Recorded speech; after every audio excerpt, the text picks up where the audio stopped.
Lord of the Mysteries. Chapter 692. Suspect. Seeing everyone on the Golden Dream aim their sights at Anderson, Klein took a step forward and said to Danitz, his side facing him, "Bring me to the captain's cabin." All right. All right. Danitz retracted his angry glare aimed at Anderson Hood. Prioritize captain's rescue. Prioritize captain's rescue, he kept repeating to himself. The Golden Dream first released a dinghy before lowering a gangway, allowing Klein to easily step onto the deck without using a charm. Anderson followed by his side, completely ignoring the glares of the Golden Dream's crew.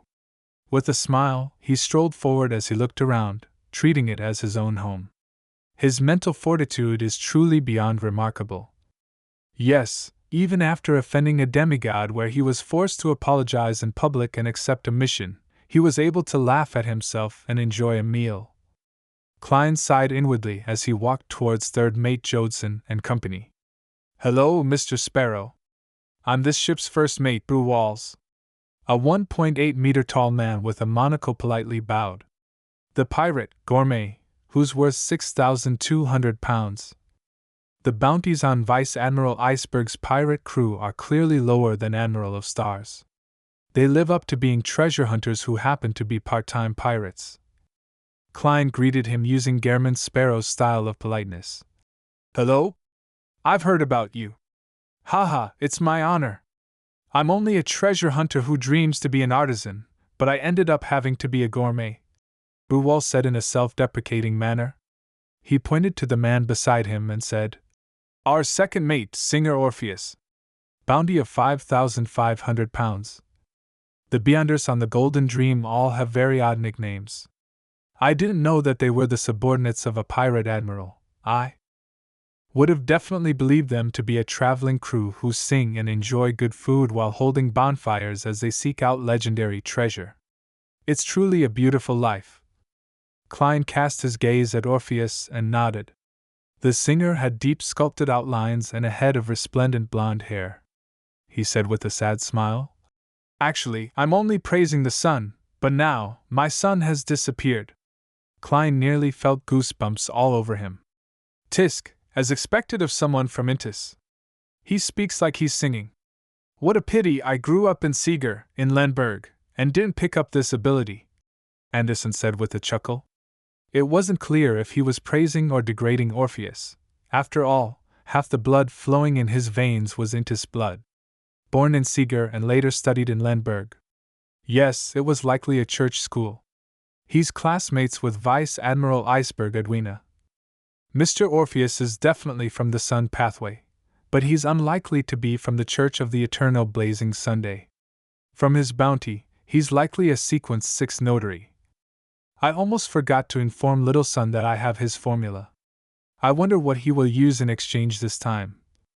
Klein turned towards Flowery Boat Ty Jodson and Beryl Daniels before Gourmet Brew Walls introduced. "We've met. Let's not waste any time." "All right." Brew Walls heaved a sigh of relief, stroked his short beard and led the way into the cabin. If it wasn't for how famous Gehrman Sparrow was on the ship, he wouldn't have been that polite. At that moment, Anderson deliberately stayed behind, walking alongside Danitz, Orpheus, and company. He looked to his left and right, unfazed by how the surrounding pirates looked like they wanted to rip him apart. He laughed with a TSK. "The one you should be wary of isn't me." "Yes, we aren't wary of you. We only want to stuff you in. See that? Into that cannon." Danitz wasn't afraid that Anderson was the strongest hunter. After all, they were on the Golden Dream. There were plenty of pirates, and many of them were Sequence 6 or 7 Beyonders. Anderson curled his lips. "I'm actually not a threat. Think about it, your captain definitely hates and detests me. She wouldn't even want to speak to me. Isn't that ideal?" Danitz turned agape, but he didn't say a thing. He suddenly felt that what the pile of dogs asterisk he said made sense. The looks in the eyes of Orpheus, Jodson, and company also subconsciously turned gentle. Anderson chuckled as he looked at them. He said in a rather ethereal tone, "The person you should be wary about is Gehrman Sparrow." "Why?" Danitz blurted out. Although he's a man that warrants the need to be wary of him, he's not an enemy at the moment. Dannett silently added. Anderson laughed. I'm assuming that Gehrman successfully finds your captain and rescues her. Will your captain have fond feelings for him as a result? Besides, he looks pretty good. He has that cold and aloof aesthetic and is strong. He's at the level of a pirate admiral, and his background is especially mysterious. He's completely compatible. How is it possible? Dannett wished to retort, but he was momentarily at a loss for words. He felt increasingly more convinced that things weren't right. Orpheus and company had their expressions collapse bit by bit.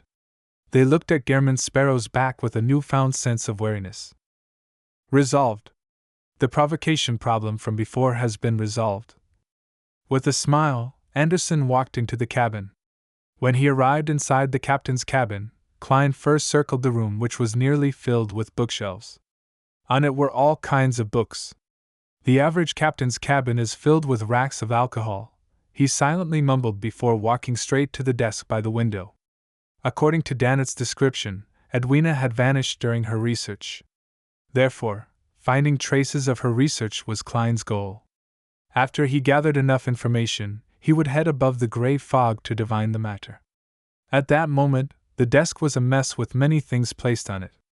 There was white paper, a fountain pen, an ink bottle, a bronze dagger, and untidily stacked books. In the middle of the desk was a book made of goatskin. Its dark brown cover had the words, Grozel's Travels, written in ancient Fey Sac. Isn't this one of Vice Admiral Iceberg's collections? It has a mysterious origin and is suspected to be related to the Dragons and City of Miracles live seed. Edwina was studying this before she disappeared. Klein looked at the book and instinctively made a guess. Seeing Gehrman Sparrow study the ancient book, Dannett forced a smile and said, There's nothing wrong with it. We have already inspected it. Is that so? I seriously doubt your meticulousness. Since someone had flipped it, and there weren't any obvious abnormalities with it, together with the fact that Klein determined that Dannett was saying the truth with his spiritual intuition, Klein reached out for it and asked, Have you read Grozel's Travels? Dannett shook his head. Brew Walls, Orpheus, Jodson, and company shook their heads as well. Their expressions seemed to say that their daily studies were tiring enough. They didn't wish to read any other books during their breaks. Swiping his fingertip across the yellowish-brown goatskin, Klein carefully and seriously read each page. Soon, he arrived at the spot where the pages were stuck together. From the corner of his eye, he saw what was written in it. That's not right. His gaze focused as he hurriedly flipped 2 pages back. He clearly remembered that his previous read stopped at Giant Grozel and his team preparing to challenge the Frost Dragon, the King of the North, in a head-on clash. There was nothing after that, but now there were 2 more pages. It also meant that the stuck pages had thinned, and the book had 2 more pages. The chapters came to a halt for 1,000 years before it was continued. These are the fruits of Vice Admiral Iceberg's research? This also led to her disappearance? As Klein lampooned, he frowned as he read the additional content. The 2 pages described a lost female pirate. She encountered the King of the North in a blizzard, and she was nearly killed. Only by using all her strength was she successful in escaping before meeting the main lead's team who were here to challenge the Frost Dragon. There's the addition of a female pirate. Female pirate. Klein ruminated over this description as an idea suddenly came to him. Could she be Vice Admiral Iceberg Edwina? She entered the book and became a character in the story? With this idea in mind, Klein quickly realized certain problems. Rhodes mentioned before that the past owners of Grozel's Travels vanished. Grozel's Travels has a giant from the Dark Epoch, which is also the second epoch, an elf, an ascetic from the third or fourth epoch, a Solomon Empire noble, and a fifth epoch lone soldier. The times are extremely chaotic. If they were all the past owners of Grozel's Travels who disappeared, that will solve the problem. They do not belong to the same period, and they were swallowed by the book, becoming a character in the story. Klein found his theory ridiculous as he thought about it, but it was highly likely. In the world of mysticism, this isn't impossible. I have to confirm it. Besides, what did Edwina and the past owners do to be swallowed by the book? And what should I do to release them? Klein retracted his gaze and thought deeply in silence. Soon, he looked up at Danitz and company. Prepare items like candles. I will be praying for an answer from a secret existence. And that secret existence is myself. Klein added inwardly in jest. He really is professional and crazy. Gourmet Brew Walls and company didn't dare to speak further. They hurriedly provided the materials before leaving the captain's cabin. They didn't dare to watch such dangerous rituals unless Gehrman Sparrow requested them to do so. Inside the captain's cabin, Klein locked the door, closed the windows, and quickly set up the ritual. Then, he brought Grosel's travels above the gray fog. After placing the ancient book at the end of the long bronze table, he sat down and conjured a pen and paper. He then scribbled a divination statement. Edwina is in the story of this book.